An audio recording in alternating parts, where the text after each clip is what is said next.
I'm Spook Span. And I'm Brian Stevens. Welcome to the 11th Commandment, a podcast about how chasing big whitetails has become a religion to us.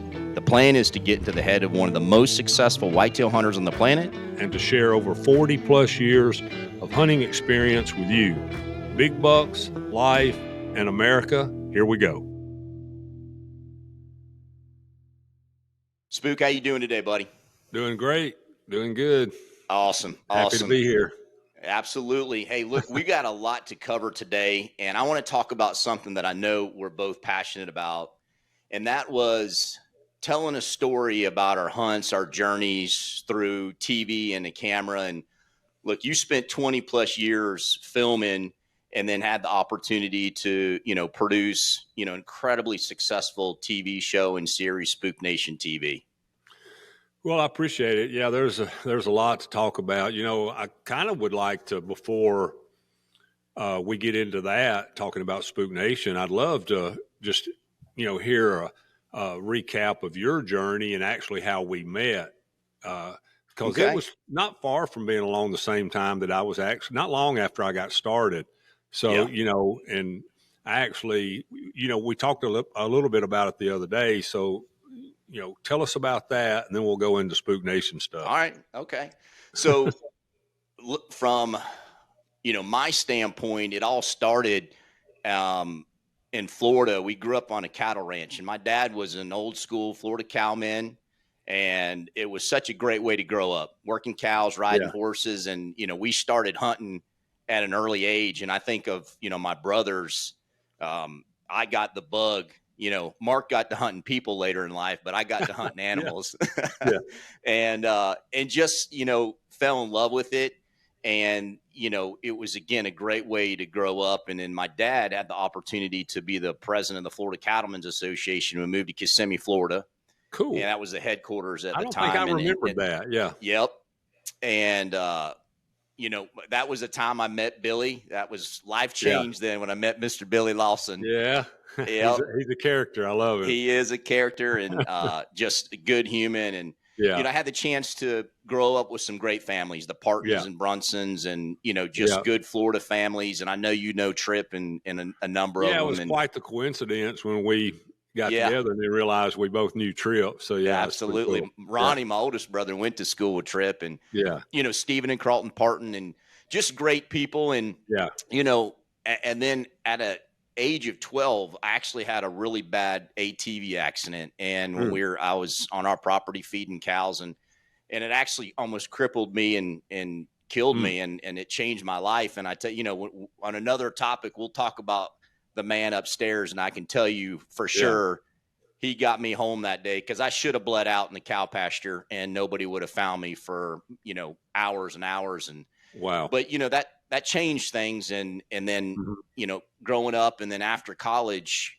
I moved to Georgia and North Georgia and Spook. That's where I got the bow hunting bug. And it was interesting. I mean, you talk about the suburban bow hunting. I was doing that 20 years ago. Yeah. And, and it was just, some amazing deer in that northern part of the state. And I know Lee and a lot of these guys have killed some amazing bucks and, but it was interesting. I was doing that 20 years ago. And actually in 2007, I shot the state record, but with a bow, a 193, only to be broken 20 days later by a guy named Jay Maxwell, who shot a 231.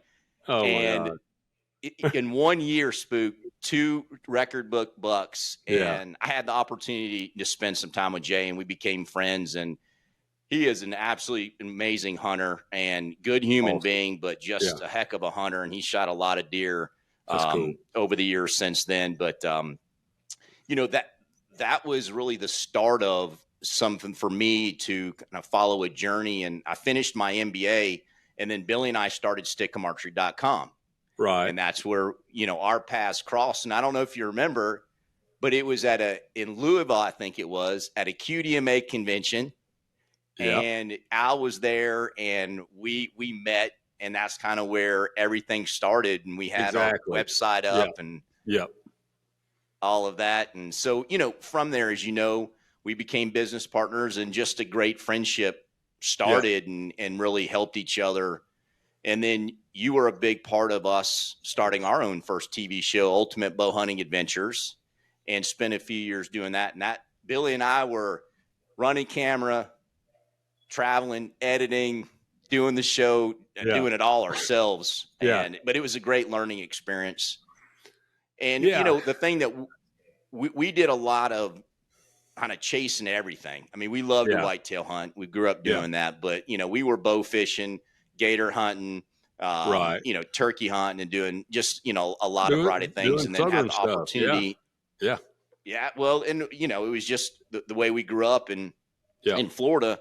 You got a lot to hunt and fish and bow fish, and I know you knew Cy from Scout Look Weather, Yeah. and Yeah. we started. I had an opportunity to work with him and Right. all those Correct. guys, Josh and Mike and Cy, and just good guys, and gave me a chance to do Scout Look Chronicles. And that was probably, the kickstart for me to doing some of the bigger TV. And I actually met in video series Caleb Copeland Creative, obviously Caleb. And Right. I remind him when he left Sub 7, I was his first client. Oh, so I cool. get, I'm like, look, brother, Yeah. I'll put you on the map, man. That's why you're so good now. Yeah. So that's big. Awesome. Look, if he could make me look good back then, that guy's got talent. But he's a good dude. He is. And we did some, we did some amazing hunts together. And, and he's obviously blown up and developed a huge company, but it was a great journey. And then Billy and I got a chance to come back together and do the Spy Point Game Changers. And that was probably some of the funnest TV and videos that we did with Caleb and that team. And he and I just being us and hunting, around North America and doing some really fun stuff and getting back to the basics of a lot of Florida hunting, and then, traveling to different places. But, and that's led to today. But it's been a great journey. And along the way, dude, you and I have stayed very close friends, and yes, we have had the opportunity to hunt, spend time in the woods, and it's been fun, brother. Oh, absolutely. It's, there's a lot of great memories, but we establish there's a small number of relationships that you establish in this journey that are special. Yep. You get to know a lot of people, and most of them don't turn out to be, just mainly acquaintances and people that, you say hi to at shows and stuff. But, and I guess you could call them friends, but a lot of them you don't hear from most of the time. And so, there's just a handful like yourself and Billy and Slim and Scott and Steve Esker and, people like that I have become very good friends with and stay in touch with and talk to all the time. So it's that's one of the awesome things about our journey. So it's special. Yep. So let's get into a little bit of the TV stuff, and there's a lot of greatness to it. There's a lot of frustration. It's tough. It's rewarding. But you think back about, your journey leading up to Spook Nation TV, and you think about some of the other early videos and some of the things that you did. What were some of those things that in the early days before even Spook Nation that you remember that were some of the more rewarding days that may not have been as sexy and polished and, as that type of TV show, but still very rewarding, and that's how you cut your teeth. Right.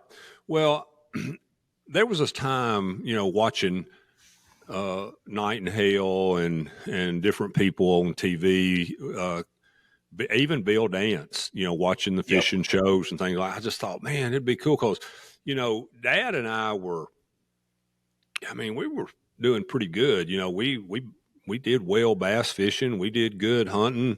And then when I got into big game hunting and started traveling and, we were killing some big mule deer and sheep and elk. And of course I was always eat up with the whitetail bug, and I generally kill, a couple pretty nice deer a year.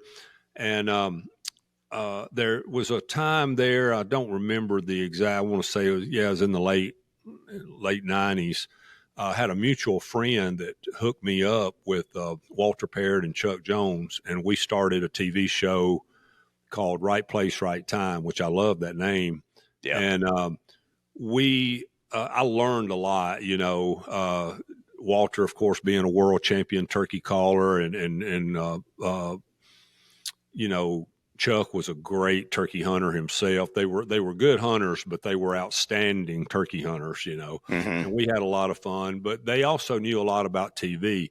They had done a lot of TV with Realtree and Mossy Oak and Bass Pro, and knew a lot of people, and so we partnered up and started that show, and we were actually producing it in Dixon County here where I live at the Renaissance Center, which was awesome. And we were doing really good. There was just some things that I'd always had the idea, because I bought and sold land and hunting farms. I'd always wanted to incorporate that somehow into a business through a hunting show where you could use that platform to advertise the properties. So when I made the decision to go out on my own and do Spook Nation, it was really all about trying to market the method behind the madness, or the business behind the concept was the marketing the properties. And then I didn't really know how hard or it would be to get sponsors, even though what I did at that time, it actually wasn't near as difficult as it is now. Yeah. I became friends with Kip at Under Armour and established a really good relationship with him. I kept running into him at SHOT Show, and then he sent me a bunch of clothes, and I started wearing them. And then, had some nice success with that. And when I showed him the pictures of me with sheep and mule deer and elk and stuff with his with Under Armour gear on, he just went crazy, So it was kind of something that just blossomed. And then I became friends with Ryan, who started Yeti, and Danny, who started Redneck, and the guys at Spy Point. And, things just started evolving. And then, of course, when I killed the big buck, the Kansas buck in 2007, it just took everything to a whole new level, the popularity, even though the year before I had killed 3 in the 180s on film that we aired. When I shot the big buck, and then within 24 hours, everybody was calling, and David Blanton called, and he wanted to put the he wanted to use the footage on Monster Bucks, and so I was on the cover of Monster Bucks 16, and that DVD was one of the best selling DVDs of all time, and one of the most watched hunts of all time, and so that really just took things to a it was all kind of like the perfect storm, and I started Spook Nation Farms, and had that kind of platform to market the properties that me and Dad were buying and working on and representing, and everything was going great until the economy crashed in 2008, and then things just got more and more difficult, and it just the hunting industry changed. Companies started selling just gradually, and I was right in the middle. My kids were in school, and Coleman was we were doing the travel baseball, travel basketball, and I was coaching and just heavily involved in that. And so we just had a lot going on, plus trying to run my land business, and so it was pretty hectic. It's pretty hectic, and it just, it got to where when Under Armour went public, and, the people that I knew there kind of filtered out, and then Ryan sold Yeti, and different things just started happening. And these companies within the hunting industry started, certain investors started coming in and buying up 5, 10, 15, 20 companies and putting them all together. And you lost those personal relationships with the people that you had, you were working with. And so it just became more and more difficult. Now, one of the things that I hadn't really thought about at the time when I started is that because, I have a strong, Christian belief and background and upraising, that I actually started getting a lot of requests to do speaking engagements around the country and at, a lot of different venues and churches and, wild game dinners and things like that, and appearances at, Bass Pro and Cabela's, which was awesome and was nice. And, we started making T-shirts and hats and going to shows and, I remember.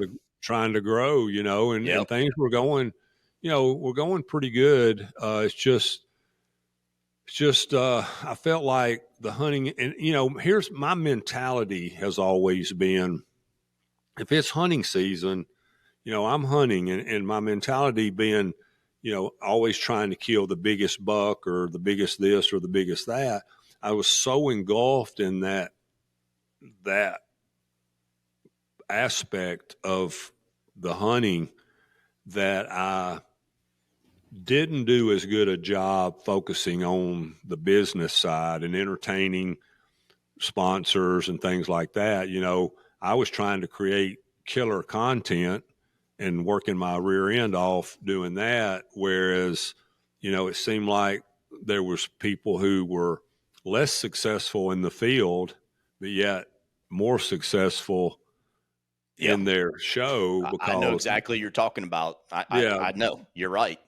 They were catering to the business and the people rather than to the hunting. And I even had several of them admittingly just said, I wished I could get back to doing what I love to do. I feel like I'm constantly having to take somebody else and entertain. And man, I like that. And that's fine during turkey season and duck season. But during deer season, that's hard for me It's hard for me to get, do anything but what I do, and I'm sad to say, I've lost friends through the years because, they wanted me to take them deer hunting or thought that I should, have a different attitude when it came to deer hunting. And that just wasn't me. I knew I couldn't do and accomplish what I wanted to accomplish and chase the kind of deer that I wanted to chase if I was worried about socializing all the time. Yeah. And I really too, with my family and Marty and the kids and coaching, I was really into that. As you know how I am about basketball.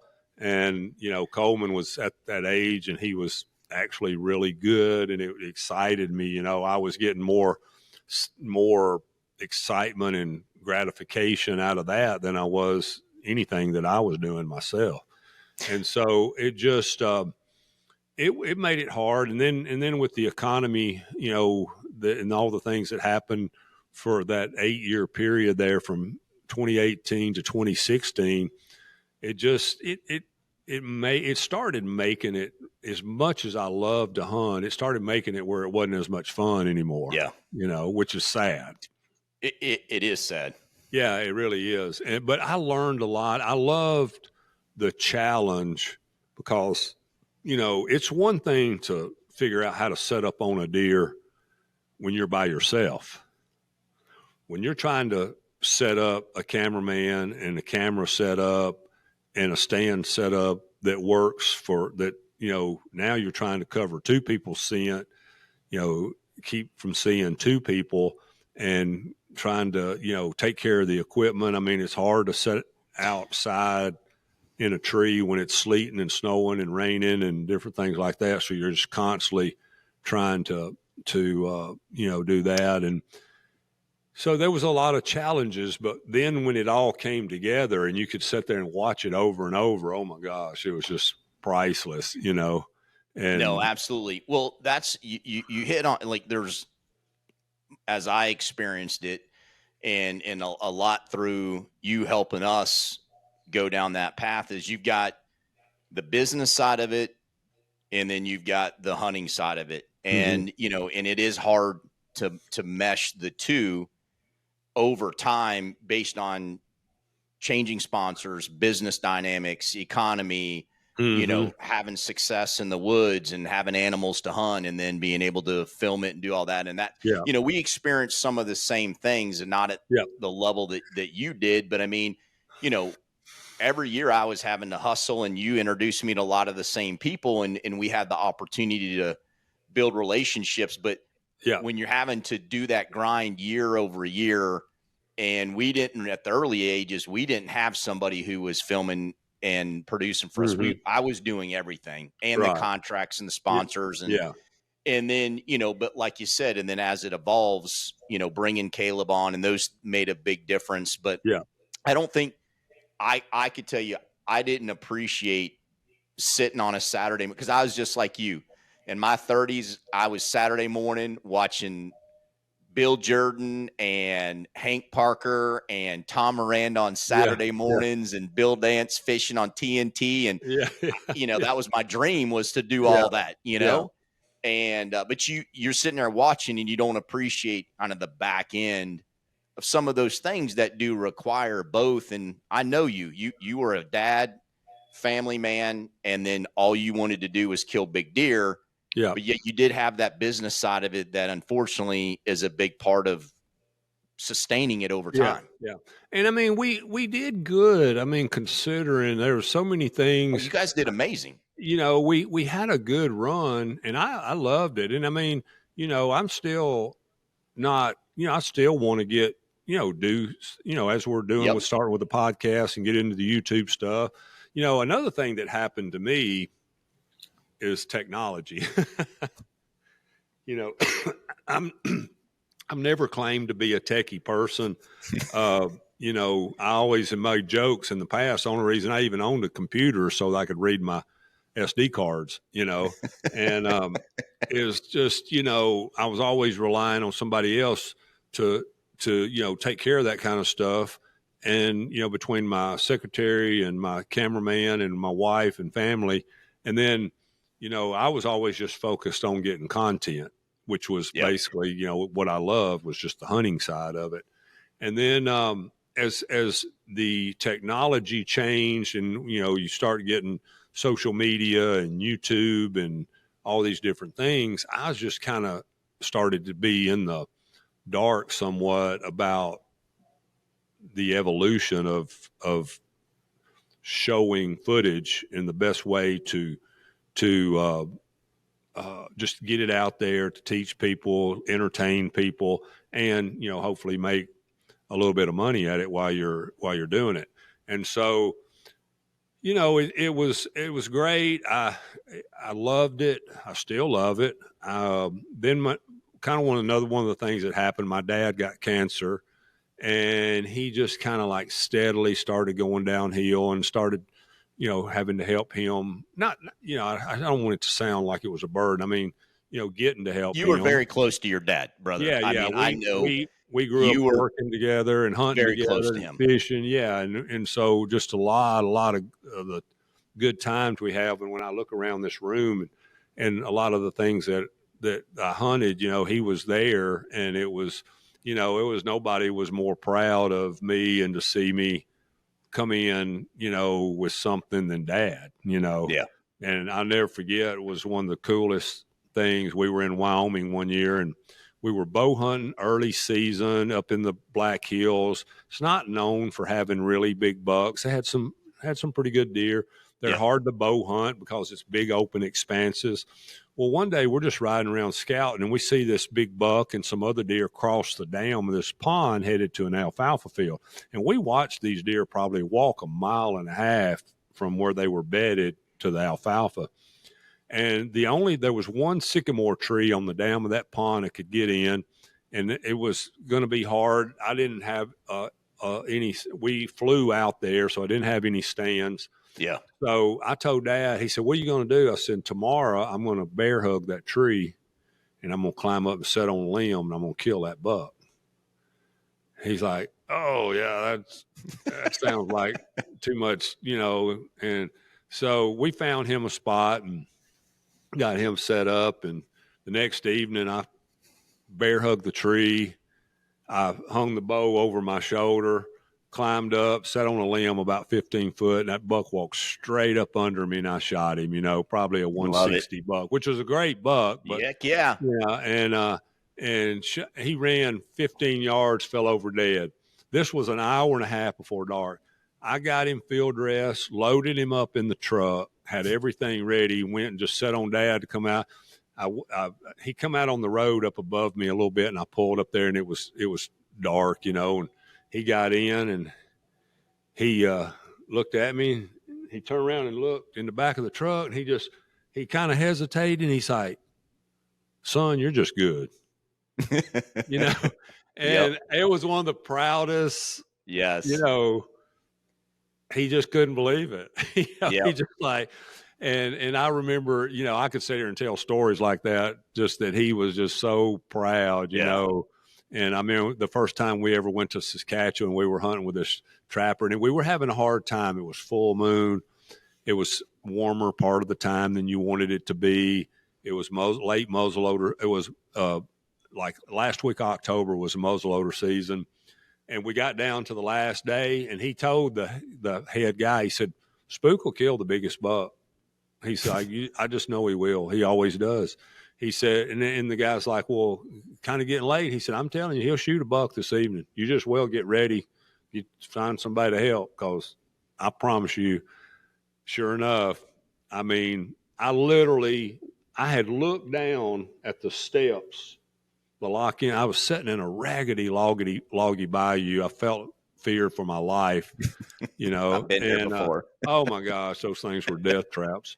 And I looked down at the steps, and when I did, I heard something coming, and there was two big does. I remember them, man. They were gigantic, and I could hear, and here he come, big, heavy 10-pointer, walked right up there, and I killed him.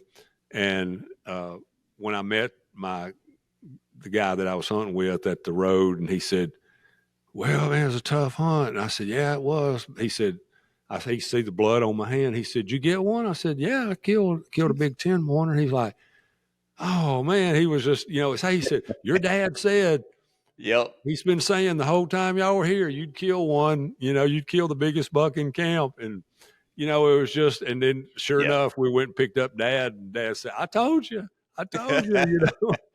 And so, it was those moments like that were just priceless, because it just seemed like, always figured out a way to make it work.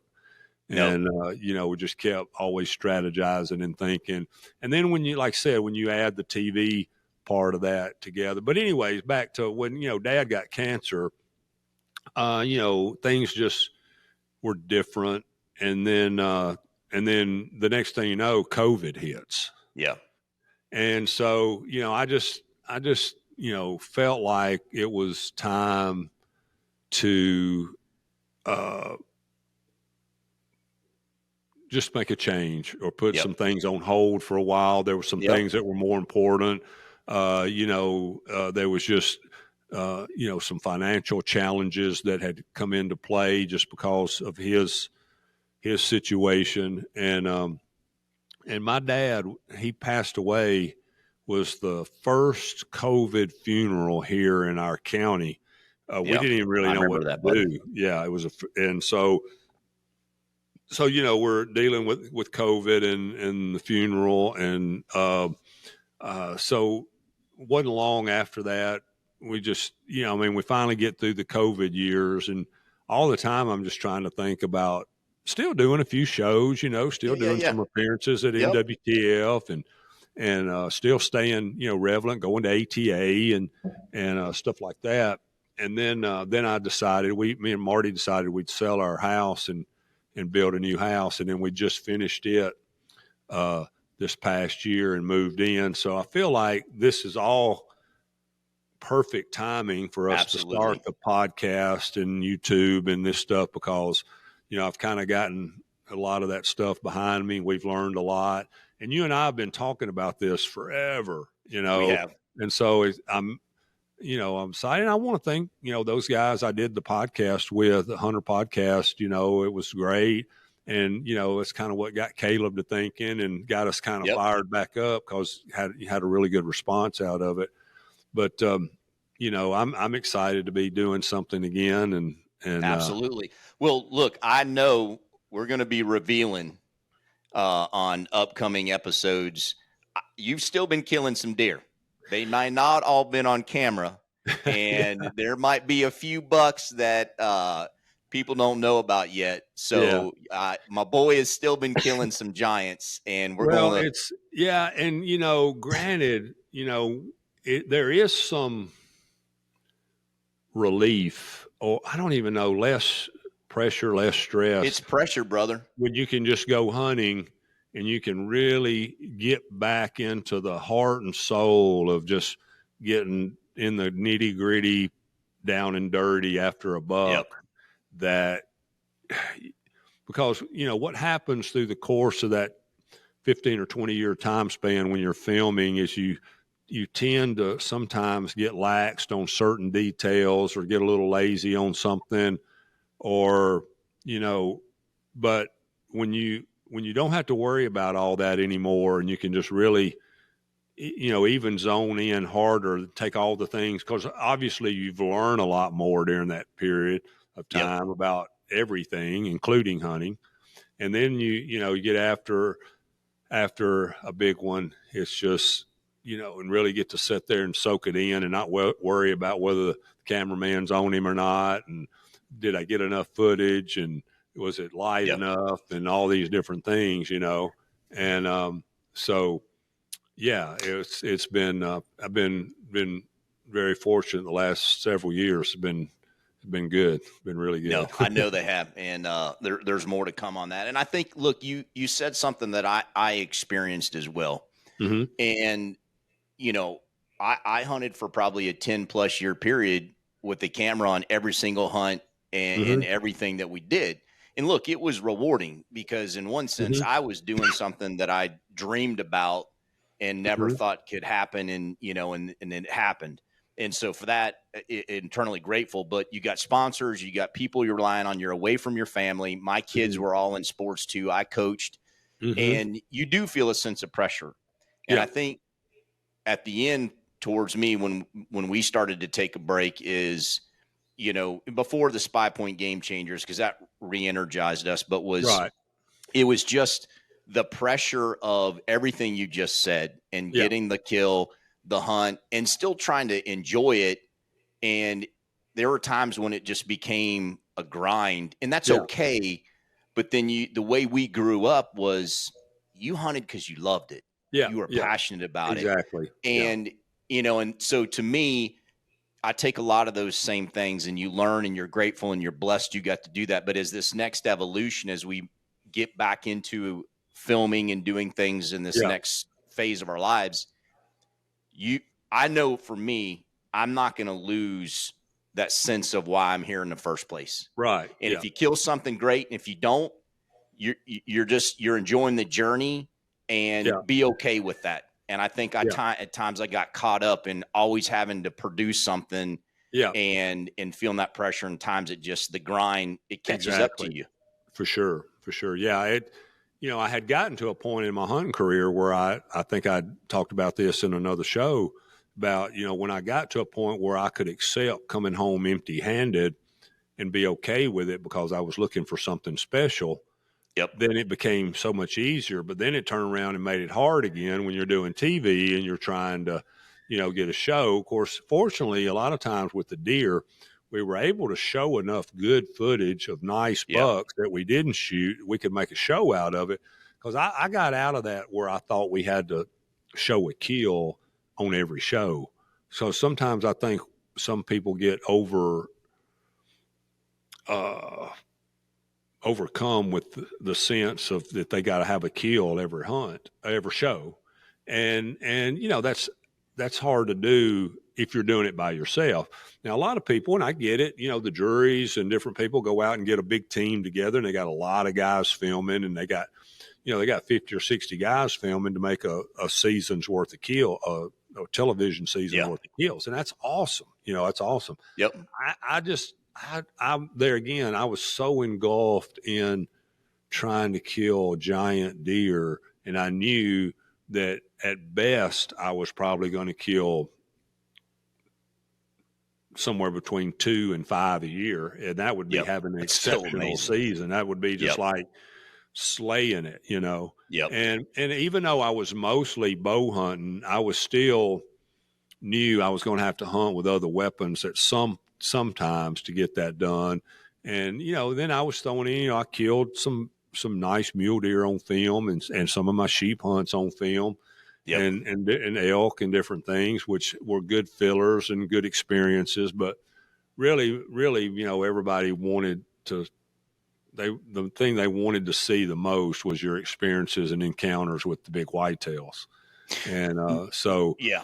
Well, and we, look, you were that was your thing, in the sense of you were very good at it, and you could obviously get that passion. And I think for us, there was clearly a passion for whitetails. And then I started to yeah, fall in love with mule deer hunting too. But I think the thing that for us was that we also enjoyed, and we almost had to hunt a variety of different things. yeah, Odd dad, turkeys. I was bear hunting in Canada a bunch. We gator hunted a bunch. And mm-hmm, so for us, the way we were doing things is, you know, we had to fill the year up with a variety of different things. We were bow yeah, fishing in Louisiana. We were mm-hmm, actually doing things that nobody was doing, you know, 5 years ago. We were bow fishing down in the Keys in Key West, where we'd go 30 yeah, miles off of Key West, yeah, and we're bow fishing mahi-mahi. yeah, And we've got Mark underwater filming sharks, pushing sharks away, and we're shooting, you know, yeah, mahi with the bow fishing rigs and yeah, crystal clear water. And it was beautiful. It was awesome. But yeah, that was some of the things that, you know, on top of the deer, that for us, the way we grew up in Florida, was just naturally to try to film some of that stuff as well. And that right, helped us, yeah, you know, when we didn't have 3 or 4 big giant bucks to hunt throughout the year. We had yeah, a few, but that just worked for us, yeah. and made it work. Well, a good, you know, some of the good things, the really good things that came from the show too was I go back to that contacts and that you know, networking. The show expanded that Oh, insanely. absolutely. I mean, that went, you know, I really, because we were airing on Wild TV also, and very popular in Canada. I got all of a sudden, boom, I got a big network in Canada, you know, and Yep. I'm finding out about a lot of stuff in Mexico and other parts of the world for other animals. But for deer, it really took things to a whole nother level. And it actually made it a lot easier for me to find big ones because more people knew who it was. And I'll tell you that hunt in Kansas was so special, and the people that it aired so many times. Real Tree run it a lot on TV, and so many people saw it on DVD. And I had the people saw when they saw my reaction and how just truly insanely passionate I was about the moment and the appreciation and the blessing. You know, people's like, I'd let that, I'd take that guy hunting. I'd let that guy hunt, you know, and it really did. I was like, got Yeah, all these buddy. opportunities. That obviously wasn't planned at all, you know, and, had But that's I what not, makes it awesome, is yeah, it was so genuine and authentic. And I mean, I still remember setting the world on fire, and you talking about that, and just, yeah. it's true, man. And that's Yeah. I it. mean, You could that replicate that. whole thing was such a blur, you know, and Yeah. it was literally, you know, had a lot of blessings and, you know, with my family and playing ball and different things. But that few minutes right there was just the most exhilarating, exciting 5 minutes of my life. Oh, You know, I mean, it was just like, you know, Marty might fuss at me for saying that, but, listen, man, you know what? A lot of people listen to this can appreciate it, because they've had similar experiences at different animals that can, unless you bow hunt, I yeah, don't know that you can appreciate that feeling. Maybe not at yeah, that level, maybe more, maybe less, but That's the Yeah. beautiful thing about hunting and bow hunting is it gives you that feeling that people Yeah, only yeah. It get was just when they do what we so do. much emotion built up, anticipation, so much planning on that deer and talk and discussion, uh, and just strategy was it was a lot. And I know at some point we're going to do a podcast just dedicated to Yep. that deer, and I'm excited about that. But and then for it to happen the way it happened, which was totally unplanned, and Yep. then for for the lighting to be so good and for him to fall on film, because what happens so many times when we shoot something with the bow, regardless of how confident we are about our shot, it's still very difficult to maintain that same amount of adrenaline that you had when you had the experience and pulled the trigger. And then you wait 30, 45 minutes or an hour and you get down and you find your arrow and you start tracking. You have your body and your mind and your adrenaline, Oh has a yeah. chance to, Yeah. and yes, you're excited when you see him and you go get him. But I felt like a bomb went off in my body when that deer fell over on film, Oh, because you were just sitting there with the most amount of adrenaline and anticipation and excitement that you felt like my head was going to pop off my shoulders. And so, it's just hard to replicate that. And as many amazing hunts as I've had, I don't know that I'll ever, and I've had a few spot and stalk hunts that kind of yeah. unexpectedly come together where we were excited, but I just don't think it'll ever be. And listen, regardless of what we say, there's nothing like your first giant deer. It's the first one. It's my Yeah. first deer over 200, and so it can never be replicated again. No. You know, and I can go. I promise you, I can go pop that DVD in right now and watch it, and I'm going to tear up at the end like I have the other 147 times I've watched it. It just No. never gets old. And one of the No. proudest, I mentioned Night and Hale earlier, and through the course of my TV career, I've become friends with Harold and David, two great guys. Got the privilege to turkey hunt with them, which was, will go down in one of the proudest moments, to hunt with two legends that I kind of grew up admiring and watching on TV, and two of the first guys that did it. And David Hale called me after it aired, after Realtree aired it on Monster Bucks, and they had done a good job promoting it and publicizing it. So it was pretty anticipated show. And David had two young grandsons that were really into hunting and just adored him. And and they invited them over to come and sit and just watch that hunt with me. Wow. And so he called me after that aired the first time. He said, I hope I can say this without getting tore up, but he said, I'm gonna tell you, son, I've been doing this a long time. I've filmed a lot of hunts. I've seen a lot of shows. He said, that's the best hunt, best show I've ever seen, hands down. Nothing will ever come close, Yeah. And that was like, Oh, it hit you like a freight train. yeah, I mean, I was like, what if, I mean, really truly, even though I've been so blessed, I knew right then nothing else would ever match that hunt. Yeah.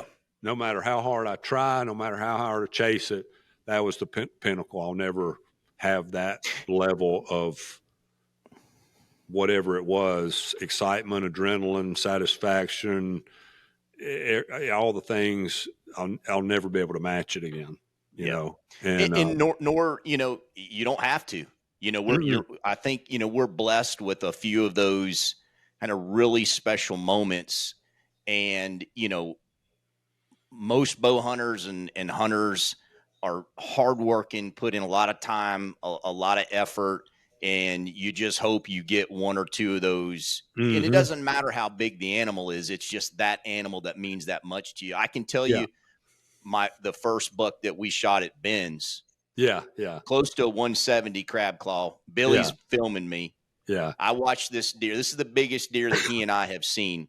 Yeah, and we watched that deer come across an alfalfa field 400 yards. So by the time he's at 100, Billy's going, dude, settle down, Yeah. and I mean, just an amazing buck. He Yeah. got to 50 yards and I had one shot to shoot him. And I shot this deer and he ran 40 yards and fell on camera in an Yeah. That's alpha and in the priceless. alfalfa Yeah. in front of us. And it was just, I mean, Yeah. that was our first big buck on Yeah. camera. Yeah. And to do it with your best friend Oh, and that's to just priceless. Yeah. that I'll never, like you said, it's similar but different. Yeah. Never forget that hunt, and it will probably be. I've shot bigger deer.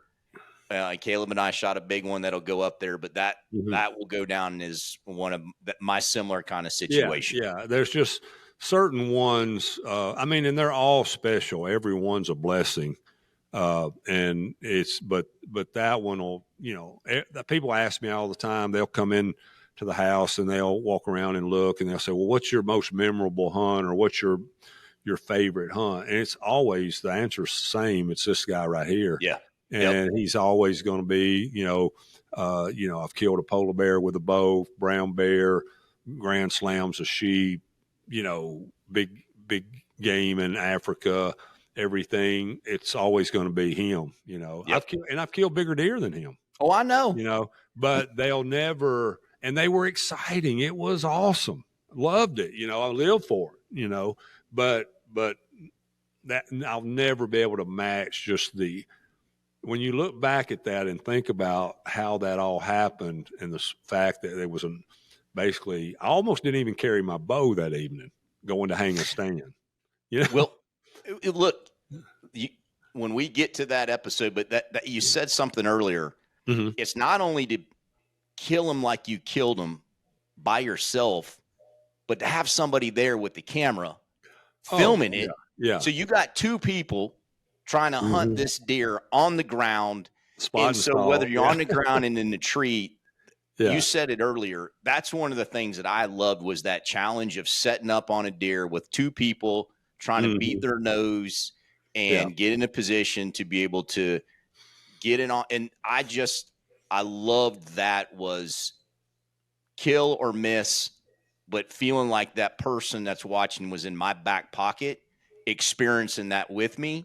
Yeah. And when you got to do it with two people, it's hard to pull off. Oh yeah. And some of my most gratifying excitement or fun parts of a lot of these deer has been watching the excitement of the cameraman. They've been almost as excited as me. Oh. I remember when we killed T-Rex, JD was hyperventilating. He's going, he was trying to laugh. He was trying to breathe. He was just, I said, you're going to be all right. It was hilarious, And so those moments like that, and JD will be fun to have on here from time to time, telling about, because, here's the thing. There's a lot of pressure on a cameraman. Ooh. Because if we mess our hunt up, it's our hunt to mess up. Yep. If they mess it up, I mean, how in the world, you can't put a person in a worse position of, because they got, and that was, I give that to the guys that I've had through the years. They've all been good hunters, and they've been, they knew when you could move and when you couldn't, and different things like that. It's hard to take somebody who's never hunted and make a good cameraman filming hunts. No, I got to tell you two stories on that. So the first is, I had a cameraman before Caleb, and I used to go to Ben's in Alberta. Mm-hmm. We bear hunted a bunch. Typically you bear hunt from a stand, and and I've shot some good bears doing that. I know you have too. And I was like, Ben, I want to do something different. And we were way, way, way back. I said, I want to hunt them from the ground. I want to build kind of a ground blind out of, brush. And I want to get in there, and I want to be 20 yards eye to eye with that big bear. And my cameraman was like a little nervous, and he, he wanted a gun with us. And I was like, okay, that's fine. So we have this beautiful big blonde bear come in, and, they don't have good eyesight, but they can smell good.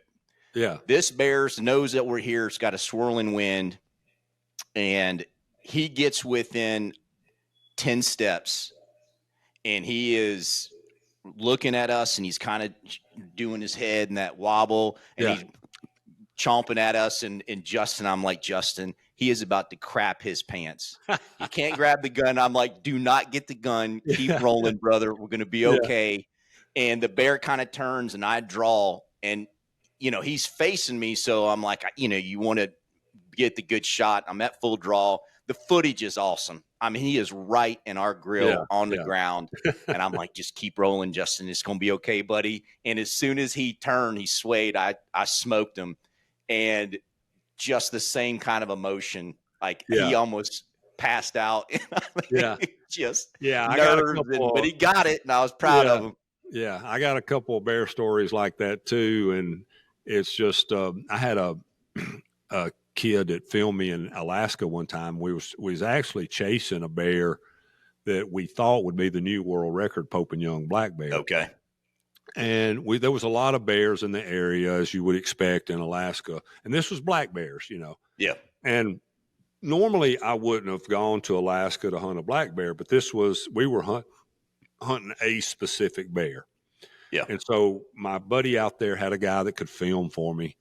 Well, we carried pistols. You know, we had pistols on our hip. And so the first day a bear comes up, he's looking at us and he's woofing. He knows we're there. He smelt us or something. And he runs up the tree and he puts his head right over the platform of the stand.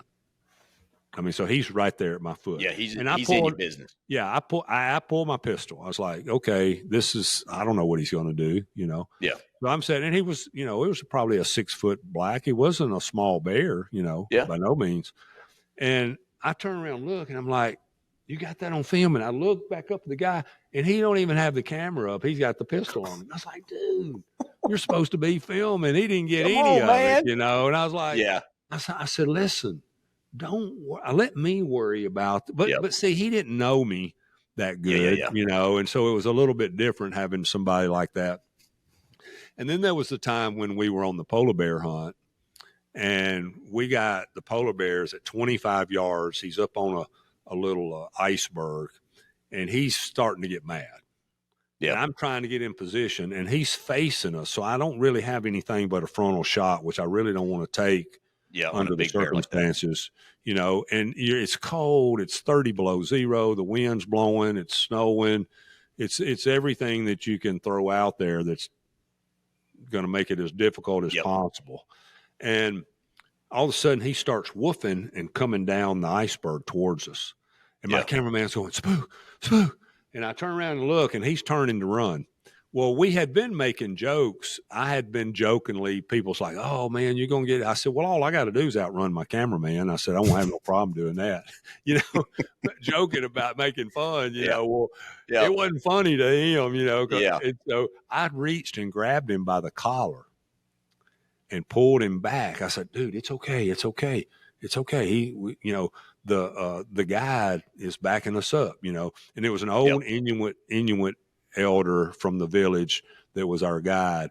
And he had an old 38 Mauser. And I glanced back, and had my cameraman looked back and seen him, he probably would have run. He's sitting there with that old Mauser over his shoulder, looking up at that bear. And here we are dealing with this encounter, and he's going like this, smoking a cigarette. Gun on his shoulder, not even ready, straight at us, and he's got it on his shoulder, smoking a cigarette, just head cocked over, like, well, am I going to let him eat them or not? Let's see how this plays out. See how this plays out. And so I got the cameraman back focused in, and the bear came down to about 23 yards and then turned broadsided, and I zapped him, you know, which was awesome. It was awesome, man, that was an amazing hunt. Awesome experience, you know. Yeah. But yeah, about almost didn't get that on film, you know. That would have been a black bear's one thing, a polar bear, that'd have been a true heartbreak. It would have been even more priceless if we'd had a second camera behind the guy getting all that interaction. Absolutely. That would have been priceless, you know. But it was, I mean, just another epic. And to get all that experience on film, and to be able to take a cameraman on a real polar bear hunt off the dog sled, and, you know, all the things that went into it, that was one of the most, I think, one of the most awesome hunts that we ever did. Well, I can only imagine. And, Yeah. and you talk about that, you talk about JD and others. You build some kind of bond and camaraderie with your camera person and vice versa. Yeah. And I know you and JD are very close. You spent many hours in the stand, and Yeah. Caleb and I and Ryer, but especially Caleb, the same way. And we shot another big deer in Canada, a 170 plus, and that was at that time the biggest deer Caleb had ever filmed. Yeah. And it was such a special. And when we saw that, we saw probably 20 bucks that were 140 to 160, and you just were waiting. You knew Yeah. there's something special. Right. And and to hear the reaction that that we cut out on the camera of me when I first saw the deer, and Caleb breathing heavy and nervous, but just like a pro, man.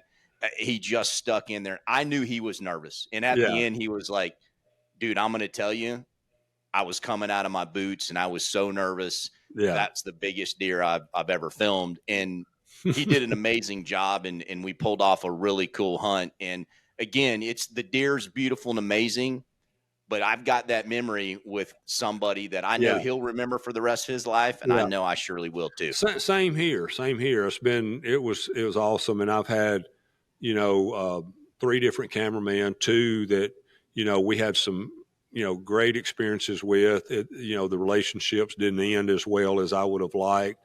Me and JD are still close and still talk, and text and stuff regular. And we had obviously the best relationship out of that. I was really, just their appreciation and love for the moment and excitement was awesome, Yep. And I've had a few other camera guys that were, filled in different time periods for different reasons. Neil Ford, who used to work for Willie Robinson and the Duck Commander guys, worked for me for a while and filmed for me. And he's the one that filmed that 103-yard bow shot for the 205-inch muley in Utah. And his reaction to that was priceless. He was just like, that was, another like super, super special experience that we shared together that, just priceless, just one of those priceless things that was unplanned, unexpected, but it just happened. So yeah, that's TV brings out, those moments. And yes, you cherish the moments that you have on your own, and you can talk about it and tell about it. But being able to share it with somebody else who was there, who saw it the same as you did, who actually got it on film, which I think sometimes can be harder than it is for the hunter, because he not only does he want to, feel the pride in getting the hunt on camera, he also is feeling the pressure not to mess it up, And so, with that, and I've done some filming. I used to film Kilp and Under Armour and film some other. I filmed you. That was one of the funnest hunts I ever had. Turkey hunting was the time we snuck up on the gobbler, and that was my first turkey with a bow. Yeah, I'm filming and holding the pretty boy decoy and coaching you all at the same time to hide behind the tree until I say draw and step out and shoot. Didn't think I shouldn't say that. I actually thought we had a good plan, and it all came together. I mean, it was phenomenal. It was awesome, it was, brother. And so, that was a lot of fun. I felt like, I just think those are the kind of things that happen that I think that are, you don't start off that morning turkey hunting thinking that's how we're going to end up killing a turkey. No. But we looked at the moment, we analyzed what was going on. We kind of took a little bit of a chance, and it worked out, and that's the way I've done a lot of hunts. That's one of the things I feel like I've been maybe the best at sometimes, is analyzing the moment and saying, this is what we got to do, Yep. being willing to No, get for down sure. out of the stand in Kansas when you're sitting there looking at a 175-inch 8-pointer standing over a doe, knowing he's not going to leave her, and you get downwind and crawl in on him at 25 yards and shoot him. I Yep. mean, those are things that that's why I always say, you got to be sometimes you just got to be willing to go for it. You just got to be, get a You've got to, plan and just go for it, and, yep. so when those things come together, yeah, it's awesome to be in a tree and the buck you're after comes out and comes up and you shoot him. It's awesome. I've done it tons of times. Love it. But the super, super special ones are the ones that you were totally unplanned. Yep. Like this guy Yep. right here is just, you had all these visions about how you were going to make it happen and all these strategies about stand placement and food plot placement and moon and weather and all this stuff. Then you end up happening the way it happened. All that was just right out the window. Didn't have anything to do Yep. with, And so now the wind was blowing 30 miles an hour that day in our face. Well, okay, so we used that present that Mother Nature give us that day. Correct. In our favor. And that was part of your factoring in too. That was the total factor. Absolutely. 30-mile-an-hour wind in my face, and he's straight upwind. Well, this is easy. Yep. I mean, and really and truthfully, it was a really easy stalk. I mean, it wasn't. It was like I knew right where we needed to be. We got to that spot. We were patient, and it happened. And so. Yeah, it was. I mean, that's the stuff about filming and TV that's so awesome. There's just so many different challenges and figuring them out and making them work, and just those are the fun parts of it that we like to talk about. I don't want to have any conversations or podcasts about all the bad stuff. That ain't no fun. Well, we might have one or two, brother, that we got to dig up to learn from and share because it's not all perfect. But you're right. I mean, I think if I were to boil it down, the thing that I cherish the most about doing TV and the videos and the series that we did, it was doing it with a group of guys that were they became our friends, and it was like a teamwork. And, and I think that's the other thing, what's beautiful about this passion of bow hunting or hunting is you got buddies and you got friends that you're sharing this with. And sometimes you guys are filming each other and helping you out, or if you've got, a dedicated camera person, but, to do what I did, that's what made Caleb and Ryan and I and the guys work so well, is that we were truly a team. Yeah. It wasn't me, the hunter, and I'm the show. It was, hey, as a team, we got to get this done and do it and, set up and everything. And then at the end, you do your part. But that was the part that I loved the most was you got a team of trying to pull it off. Yeah. You definitely got to have, teamwork. And I think that's part of, growing up playing sports and stuff and learning how to be a part of a team is always important, and everybody does their part. I mean, you hear, these coaches talk about it all the time. Everybody, Nick Saban talks about it. Do what you're supposed to do. Yep. And if everybody does the assignment on each play that they're supposed to do, we'll be successful. It's when you start trying to, a lot of people start trying to veer off of that assignment when things go wrong, and so, it's gratifying. And it was a special time.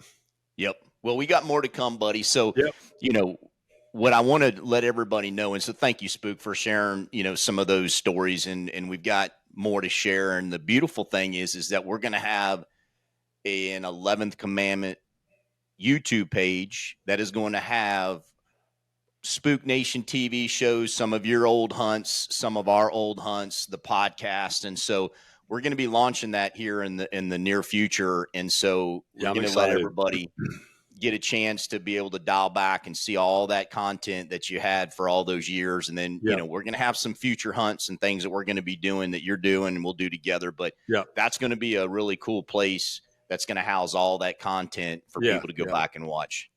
Yeah, it's exciting. I mean, being able to go back and see that stuff. And I really want to get into in the podcast too. I really want to get into,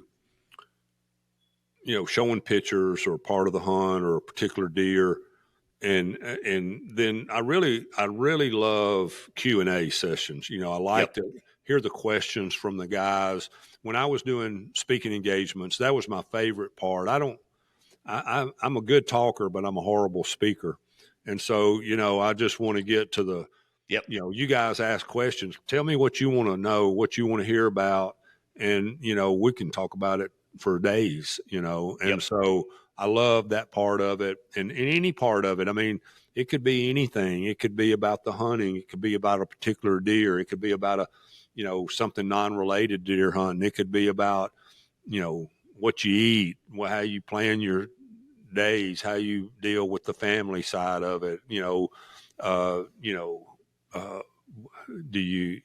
do you deal with missing church or, being a Christian during, and doing all this Yep. and just a lot of different things that questions come out from people, Of course, I've had just such an array of experiences, good and bad, and some bad experiences also. It seems like people love to ask about that, but I don't mind talking about it, Yeah. and so I can't wait to get to, that kind of stuff too.